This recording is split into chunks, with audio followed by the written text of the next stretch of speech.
Hey everyone, I'm excited to present to you a tasty new product that we're calling Bokeh Pro. It features 245 chromatic aberration and bokeh light maps that helps simulate the shallow depth of field appearance of motion picture lenses. These are based on real-world apertures, and these maps are going to give you the power to quickly add realistic chromatic aberration to the object edges and also add shape, texture, imperfections, and aberrations to your glowing bokeh lights. Bokeh Pro has 3 different map categories: chromatic plus texture, pure chromatic, and pure texture. So these maps have 2 distinct uses. The first is you can add detail, imperfection, and different shapes to your bokeh lights. To add these, I'm going to show you the process briefly in Redshift, and then I'll show you the settings in a couple of other render engines. So first, place the camera in your scene, add a Redshift camera tag to your camera. In the tag, go to the bokeh section and click override and enabled. Then you can scroll down and check the use bokeh image option. Locate an image map to add from Bokeh Pro, and just like that, you have now changed the shape of the bokeh, and you've also added a slight tint to the scene. Easy as that. You can alter the normalization mode to change how the image map tints the scene. Unit intensity mode tints the image based on the colors in the bokeh image, and white color removes any unwanted tinting.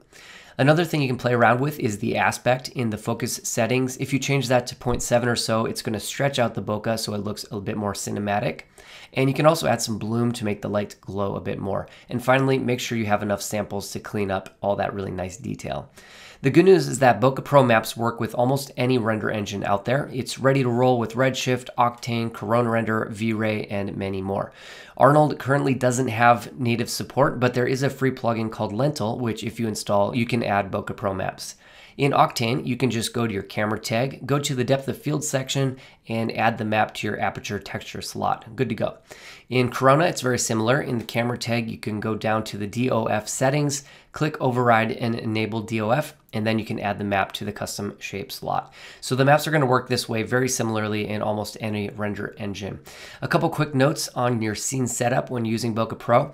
When you're setting up glowing bokeh lights, the scene requires small points of light, such as holiday lights, and then a camera with a wide open aperture, usually f.2 to a mid-range aperture like f8.